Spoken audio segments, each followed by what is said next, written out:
Bonjour à toutes et à tous, dans cette vidéo on va découvrir la notion de concavité d'une fonction. Alors on a déjà vu la convexité d'une fonction sur un intervalle, et là on va travailler la concavité d'une fonction sur un intervalle. Alors cette fonction-là, elle est concave sur R. Alors qu'est-ce qu'on peut dire? Eh bien il y a trois façons de le voir. Je vous donne immédiatement tous les outils pour y arriver. Alors géométriquement, eh bien ce qu'on peut faire, c'est on se donne un point A et un point B sur la courbe, d'accord? Et on va, donc je vous donne A et B sur la courbe, et je vais encore une fois travailler avec la partie du plan délimitée par la courbe et le segment. Ainsi, je travaillerai donc avec cette partie-là du plan. Eh bien, la fonction f est concave si la partie du plan délimitée par la courbe, le segment, est au-dessus du segment AB. Et c'est le cas ici. Et dans ce cas-là, la fonction f est concave sur I lorsque c'est vrai pour n'importe quel point A et B de la courbe avec f défini sur I. Autre possibilité, ultra simple. Eh bien, la fonction f est concave si et seulement si CF est au-dessous de toutes ces tangentes. Regardez, je construis ici toutes les tangentes, je construis plein, donc je le fais à la main, mais visuellement, ça se voit extrêmement bien.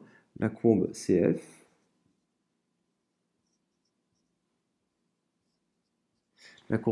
elle est située au-dessous de toutes ces tangentes. Il faut que ce soit le cas pour toutes les tangentes.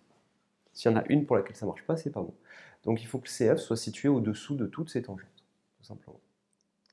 Et dans ce cas, ce qu'on va avoir, c'est que la fonction f sera concave. Alors, une autre manière de le voir, c'est de travailler avec la fonction -f.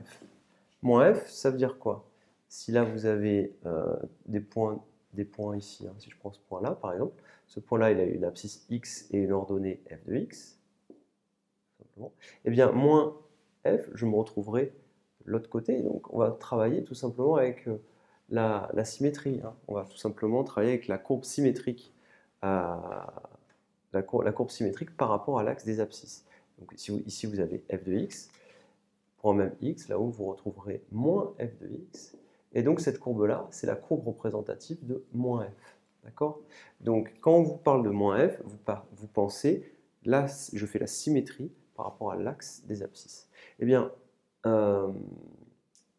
f est concave sur i lorsque moins f est convexe sur i, tout simplement. Ces choses-là, ces propriétés, ces outils vous permettront visuellement de voir immédiatement si votre fonction elle est convexe ou concave. Donc ici, on était sur la concavité. Entraînez-vous à faire ces petits schémas. Éventuellement, vous faites les tangentes, vous regardez que la courbe CF est située au-dessous de toutes ces tangentes, ou sinon, vous prenez des points sur CF et vous regardez bien que cette partie-là, la partie du plan délimitée par le segment, la courbe, est toujours située au-dessus du segment AB. Sinon, vous imaginez moins f, vous faites votre symétrie par rapport à l'axe des abscisses, et vous examinez si moins f est convexe. Rappelez-vous, quand vous parlez de tangente, il faut penser dérivabilité, donc il faut avoir la certitude que la fonction est dérivable.